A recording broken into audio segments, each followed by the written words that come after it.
নমস্কার, welcome back to my channel. আজকে চলে এলাম আরও একটি রেসিপি নিয়ে সবার মধ্যে। আজকে আমি বানাবো চিকেন।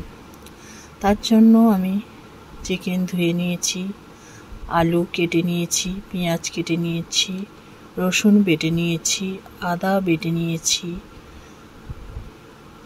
লঙ্কা গুঁড়ো, হলুদ গুঁড়ো সবটাই রেডি করে নিয়েছি। স্বাদ মতো নুন, স্বাদ মতো চিনি। কড়াই গরম করে তেল দিয়ে দিলাম।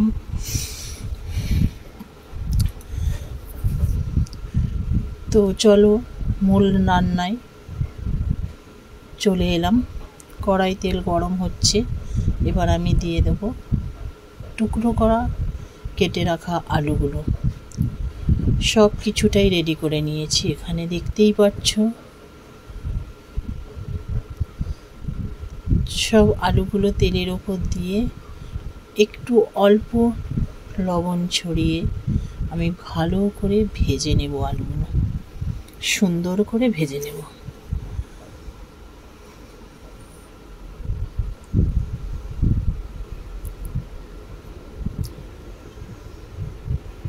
তো বন্ধুরা, ভিডিওটি কোনো স্কিপ না করেই দেখবে। আমার আলু ভাজা রেডি, তাই এবার আমি একটা পাত্রের মধ্যে তুলে নেব।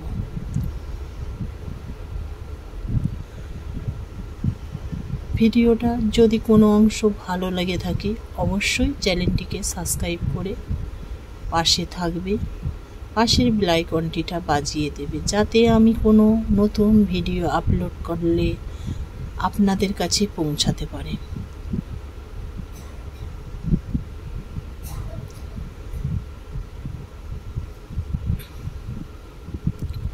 এক হাতে ধরে তুলছি তো তাই অসুবিধে হচ্ছে।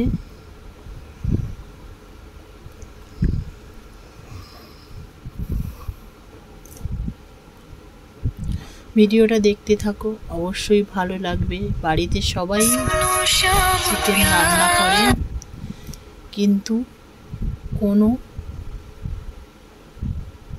সবাইয়েরই আলাদা আলাদা নিয়ম থাকে মাংস রান্নার। তা আমি এই পদ্ধতিতে করেছি।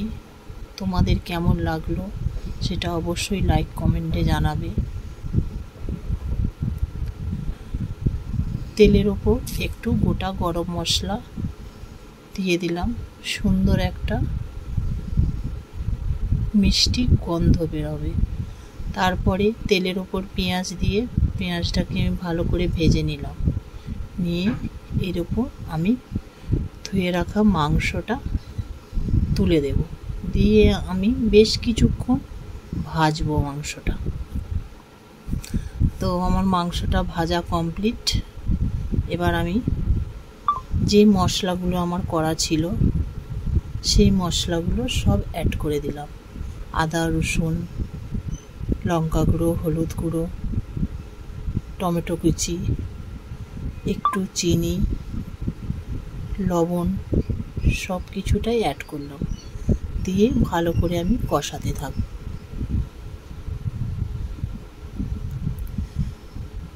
ভালো করে কষাতে থাকবো।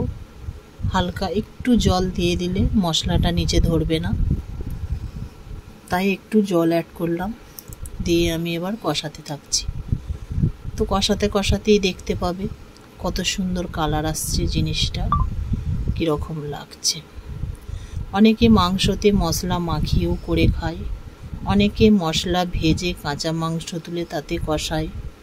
আমি মাংসটা ভেজে নিয়ে তারপরে মশলা দিয়ে মাংসটা কষালাম। তো যদি কেউ এরকমভাবে করে খেয়ে থাকো অবশ্যই জানবে কীরকম লাগে। এখনও অবধি কেউ যদি না এরকম আইটেমের রেসিপি ঘরে করে থাকো অবশ্যই একবার বানিয়ে দেখো, নিশ্চয়ই ভালো লাগবে। তারপরে ভেজে রাখা আলুগুলো কষানো প্রায় হয়ে এসেছে বলে ওর সঙ্গে অ্যাড করে আমি ভালো করে কষিয়ে নিলাম। এবার আমি জল অ্যাড করে দেব, প্রয়োজন মতো জল দিয়ে দেব। দিয়ে ভালো করে নাড়ি চাড়িয়ে সাইডের যত মশলা টশলা সব কিছু মধ্যেখানে এনে আমি ঢেকে দেব।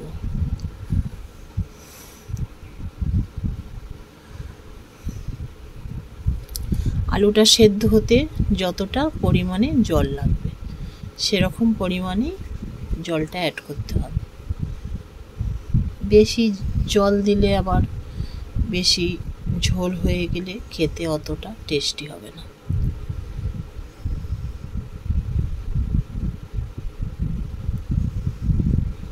এবার আমি ঢেকে দেব।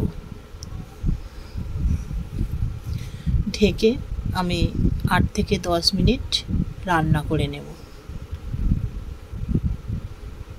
দেখো আমার রান্না হয়ে গেছে। এবার ভালো করে নেড়ে চেড়ে আলুটা সেদ্ধ হয়েছে কিনা দেখে নেব। নিয়ে তারপরে